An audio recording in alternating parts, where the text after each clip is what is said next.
Đi du lịch tốt nghiệp cùng bạn cùng phòng. May mắn thay, giành được phòng cuối cùng giá rẻ ở khách sạn. Nhưng khi tìm vị trí cụ thể của phòng, bạn cùng phòng Trương đột nhiên dừng lại trước cửa. Đó là căn phòng ở cuối hành lang. Phòng cuối khách sạn luôn có âm khí nặng. Hơn nữa, chỉ còn 2 ngày nữa là đến Tết Trung Nguyên. Ước chừng vào ban đêm trong phòng sẽ có nhiều thứ khác. Nếu ở đây vài ngày, chắc chúng ta sẽ không thể sống sót trở về. Các bạn cùng phòng khác trách cô ta đọc quá nhiều chuyện kinh dị, làm cho hù dọa, vẫn kiên quyết vào ở trong phòng. Nửa đêm, mọi người đều mệt mỏi sau hành trình và thiếp đi. Cửa phòng đột nhiên vang lên tiếng gõ cửa đều đặn. Vừa mở mắt ra, cửa đã tự động mở. Một người đàn ông có gương mặt vuông, tóc ngắn, mặc toàn màu đỏ, đứng ngay thẳng ở cửa phòng. Khuôn mặt nhợt nhạt, mỉm cười nhìn tôi. Các bạn cùng phòng khác ngủ rất say. Căn phòng im lặng đến nỗi chỉ nghe được tiếng thở. Khi nhìn rõ thứ đang đứng ở cửa, toàn thân tôi lập tức tỉnh táo, sợ đến nỗi không dám thở mạnh. Tôi cố gắng đánh thức các bạn cùng phòng khác, nhưng toàn thân không thể cử động. Cổ họng như bị chặn lại, không phát ra âm thanh nào. Tôi vội nhắm mắt lại, ép bản thân không nhìn nữa.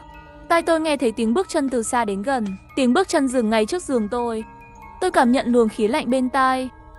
Mơ hồ nghe tiếng thở dài của một người đàn ông lơ lửng trong không khí. Tôi sợ đến nỗi mồ hôi lạnh túa ra. Có lẽ căn phòng này thật sự có thứ gì đó bẩn thỉu. Khi tôi nghĩ rằng mạng sống của mình sẽ kết thúc tại đây, cảm giác bị trói buộc trên người đột nhiên biến mất. Tôi từ từ mở mắt ra, cửa phòng đóng kín. Không có gì bất thường trong phòng. Tôi thở phào nhẹ nhõm. Có lẽ thật sự là do tôi quá mệt nên sinh ảo giác. Khi tôi chuẩn bị ngủ lại, tôi nghe thấy âm thanh xào xạc từ phòng tắm. Tim tôi lại đập nhanh. Vội trùm chăn kín đầu. Trong đầu là vô số hình ảnh kinh hoàng. Cho đến khi nghe thấy tiếng xả nước từ nhà vệ sinh, rồi là tiếng dép lê trên sàn và tiếng ngáp của một cô gái. Tôi khẽ hé một góc chăn ra. Thì ra đó là bạn cùng phòng Triệu Tuyết, đang lơ mơ bò lên giường. Ánh trăng ngoài cửa sổ chiếu sáng cả phòng. Bộ đồ ngủ màu đỏ rực của cô ấy càng thêm nổi bật. Có vẻ như âm thanh vừa rồi là do Triệu Tuyết đi vệ sinh và người đàn ông tóc ngắn mặc đồ đỏ mà tôi thấy. Có lẽ cũng chỉ là Triệu Tuyết đi qua cửa phòng khi vào nhà vệ sinh. Nghĩ đến đây tôi mới thở phào nhẹ nhõm. Chắc là do ban ngày bị Giang Tâm hù dọa nên tôi sợ hãi, đến mức đêm nay sinh ra ảo giác. Tuy nhiên, ngay khi tôi vừa thả lỏng, thì đột nhiên cảm thấy buồn tiểu. Tôi rón rén đi về phía nhà vệ sinh. Cửa nhà vệ sinh kêu lên khe khẽ. Tôi nhẹ nhàng đẩy cửa ra, chỉ thấy vòi nước trên bồn rửa tay đang nhỏ từng giọt nước, phát ra tiếng tí tách rõ ràng. Tôi đi tới và vặn chặt vòi nước. Đang định quay đi thì nhìn vào trong gương. Phía sau tôi là người đàn ông tóc ngắn mặc đồ đỏ. Gương mặt hắn nhợt nhạt, nhìn tôi chằm chằm đầy lạnh lẽo. Tôi hoảng hốt quay người lại, nhưng đằng sau không có gì cả. Nhìn lại vào gương, hình bóng đó cũng biến mất. Tôi không dám ở lại trong nhà vệ sinh thêm giây nào, vội vã chạy về phòng, bật tất cả đèn trong phòng lên. Các bạn cùng phòng bị ánh đèn chói mắt. Đánh thức giữa đêm. Cậu làm gì vậy? Tôi nuốt nước bọt, nói với giọng căng thẳng. Phòng này thật sự có điều bất thường. Tôi vừa nhìn thấy, Triệu Tuyết không kiên nhẫn ngắt lời tôi. Cậu có phải bị Giang Tâm ám ảnh rồi không? Chúng ta đã mệt cả ngày, có thể để mọi người yên giấc không? Trần Chi Chi cũng nhìn tôi một cách bất lực. Tôi vừa mới chợp mắt. Cậu đấy, nếu cậu thật sự thấy phòng này có vấn đề thì đi sang ngủ cùng Giang Tâm ở phòng bên cạnh đi. Giang Tâm đã mang hành lý đổi phòng. Khi không thể thuyết phục chúng tôi chuyển ra khỏi phòng này. Trước khi đi, cô ấy còn nhắc nhở với khuôn mặt u ám. Trung Nguyên sắp tới, những ngày này không bình yên đâu. Ban đêm ai gõ cửa cũng đừng mở. Tôi đã nói đến đây rồi, các cậu tự lo liệu đi. Nhưng lúc đó không ai trong chúng tôi tin lời cô ấy. Tuyết thậm chí còn tức giận lườm cô ấy. Giang Tâm, cô có thời gian thì kiểm tra xem có bị rối loạn thần kinh không đi. Đừng làm ra vẻ bí ẩn nữa. Trần Chi Chi cũng châm chọc. Biết thế đã không nên cho cô ấy đi cùng. Chuyến đi tốt nghiệp này thật mất vui.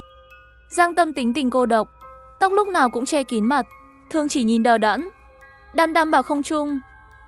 Lời nói của cô ấy luôn kỳ lạ, nên quan hệ với mọi người trong ký túc xá không tốt. Chuyến đi tốt nghiệp lần này là tôi ép cô ấy tham gia.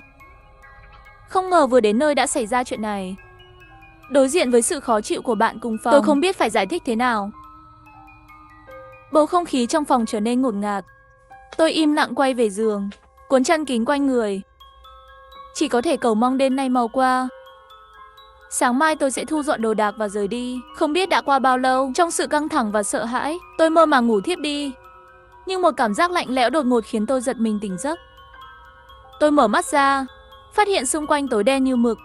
Đột nhiên tiếng gõ cửa đều đặn lại vang lên. Âm thanh rõ ràng và đáng sợ. Trong sự yên tĩnh của màn đêm, cơ thể tôi không tự chủ mà run rẩy, mồ hôi lạnh tuôn ra không ngừng. Tôi không kìm được hét lên. Các bạn cùng phòng cũng bị tiếng hét của tôi đánh thức.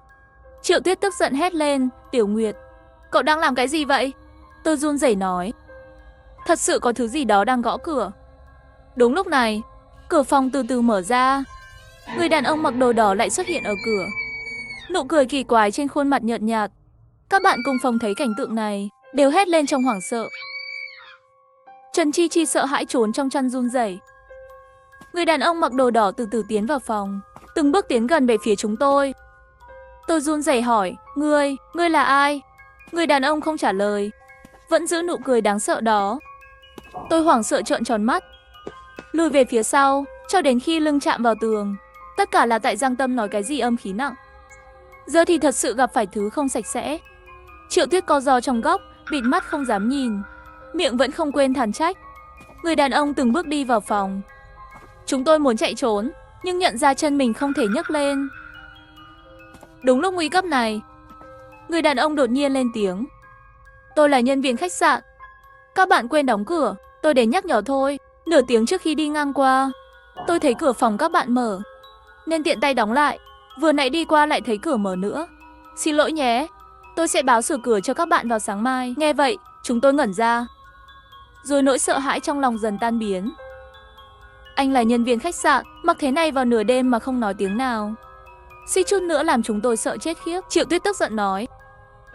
Người nhân viên ngượng ngùng cười nói, xin lỗi nhé, hôm nay khách sạn có chương trình, tôi vừa diễn xong, chưa kịp thay đồ. Thấy cửa phòng các bạn mở nên vội qua nhắc nhở. Chúng tôi kiểm tra lại cửa phòng, thấy khóa cửa đúng là hơi lỏng. Gió thổi là mở ra ngay. Người nhân viên nói rằng nửa tiếng trước anh ta đã ghé qua. Tính thời gian lại, đúng vào lúc tôi nhìn thấy anh ta. Chẳng lẽ thật sự chỉ là một hiểu lầm? Nhưng tôi vẫn cảm thấy có điều gì đó không đúng. Sau vụ hoảng sợ này, chúng tôi đều thở phào, đóng cửa lại cẩn thận, lấy ghế chặn cửa. Dù nằm trên giường vẫn khó ngủ lại. Sáng hôm sau, chúng tôi chuẩn bị ra biển. Khi đi ngang qua sảnh khách sạn, nghe thấy vài nhân viên đang trò chuyện nhỏ. Nghe nói đêm qua có khách, nhìn thấy bóng lạ ở cuối hành lang. Nghe được cuộc trò chuyện của họ, trái tim chúng tôi lại trùng xuống. Chúng tôi do dự một hồi, cuối cùng quyết định gặp quản lý khách sạn để hỏi rõ. Quản lý ngượng ngùng giải thích, có thể chỉ là ảo giác của khách thôi. Khách sạn chúng tôi từ trước đến nay rất bình thường, không xảy ra chuyện gì kỳ lạ cả. Nhưng qua ánh mắt lảng tránh của anh ấy, tôi vẫn thấy có gì đó không ổn. Tôi do dự một lát, rồi hỏi, tối qua khách sạn có tổ chức chương trình gì không? Quản lý cười trả lời, có chương trình. Người biểu diễn mặc trang phục gì vậy? Nam nữ diễn viên của chúng tôi đều mặc đồng phục màu đỏ. Anh ấy còn mô tả kỹ hơn về trang phục biểu diễn, giống hệt bộ đồ người đó mặc tối qua. Không khác chút nào. Triệu Tuyết che miệng cười nói, Tiểu Nguyệt, cậu thực sự nghĩ người đó là ma sao? Trần Chi Chi thì bực bội lườm tôi và nói, đã nói rồi, tối qua thật sự có người biểu diễn mặc đồ đỏ. Cậu còn nghi ngờ gì nữa? Tôi thấy cậu thực sự bị Giang Tâm ám ảnh rồi. Tôi đứng đó ngại ngùng, không biết có phải do mình nghĩ quá nhiều không. Mọi chuyện có vẻ đã có lời giải thích hợp lý. Vì lịch trình rất kín, nên tôi nhanh chóng quên đi chuyện này. Trước khi đi, tôi gọi cho Giang Tâm mấy cuộc, nhưng cô ấy không nghe máy. Triệu Tuyết và Trần Chi Chi vốn đã thấy phiền vì Giang Tâm, không muốn gọi cô ấy đi cùng từ đầu. Lúc này càng kéo tôi đi nhanh. Ngay khi chúng tôi sắp rời đi, từ cuối hành lang có một bóng người bước tới, là Giang Tâm. Sắc mặt cô ấy rất tệ, vùng mắt thâm quầng xanh xao. Cô ấy lặng lẽ đi ngang qua chúng tôi, không nói gì về việc cùng đi chơi, thậm chí không chào hỏi. Tôi thấy cô ấy thoáng nhìn tôi, Triệu Tuyết và Trần Chi Chi. Nhìn theo bóng lưng cô ấy và lẩm bẩm phàn nàn. Nhìn hành động của họ, tôi chỉ thấy bất lực.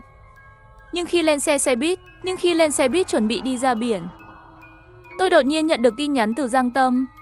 Tiểu Nguyệt, mau chạy đi, Triệu Tuyết và Trần Chi Chi đã chết rồi. Trái tim tôi thắt lại.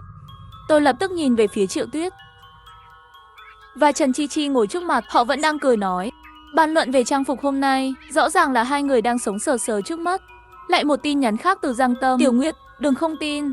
Khi nãy lúc tôi đi ngang qua, đã nhận ra khí sắc của họ tối tăm. Bọn họ đã là người chết rồi. Khách sạn này âm khí rất nặng. Tôi không tiện nhắc nhở cậu khi ấy.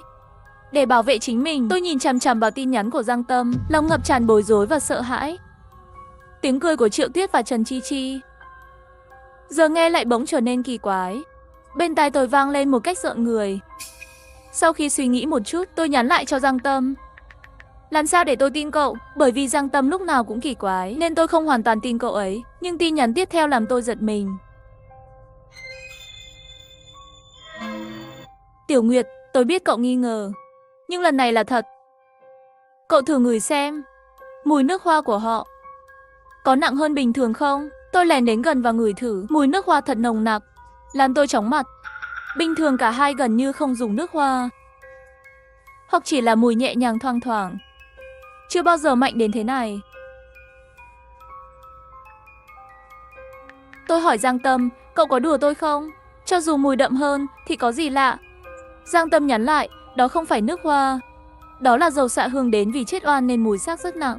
Phải dùng cơ thể để tạo ra dầu để che lấp mùi tử khí. Nhìn xem có lỗ nào trên cổ họ là không? Nơi lấy dầu xạ hương. Tôi nuốt nước bọt, giả vờ như không để ý, tiến sát gần và liếc nhìn cổ của họ. Tôi suýt hét lên. Trên cổ họ thật sự có lỗ tròn nhỏ, lấp lánh dầu.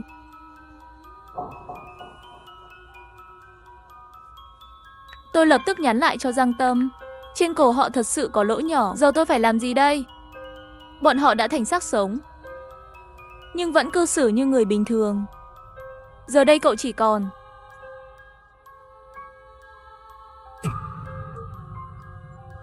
2 giờ nữa để thoát khỏi họ, nếu không cậu sẽ kiệt sức, sẽ bị hút sinh khí cho đến chết. Ngay lúc đó, Triệu Tuyết đột nhiên quay đầu nhìn tôi, ánh mắt chứa đựng một biểu cảm khó lường. Cô lạnh lùng nói, Tiểu Nguyệt, cậu ngồi đó nghịch điện thoại mãi làm gì? Lời nói của cô ấy khiến tôi giật mình, lắp bắp nói, không có gì cả. Điện thoại lại reo. Đừng hoảng, tìm cớ để xuống xe đi, nếu muốn sống, cậu phải đi ngay. Tôi sẽ đón cậu.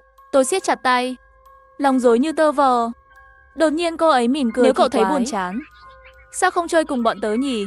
Nụ cười lạnh lẽo của cô ấy khiến tôi lạnh sống lưng. Nhưng những gì Giang Tâm vừa nói lại trùng khớp với những đặc điểm của họ hiện giờ. Tôi hít một hơi sâu và đưa ra quyết định.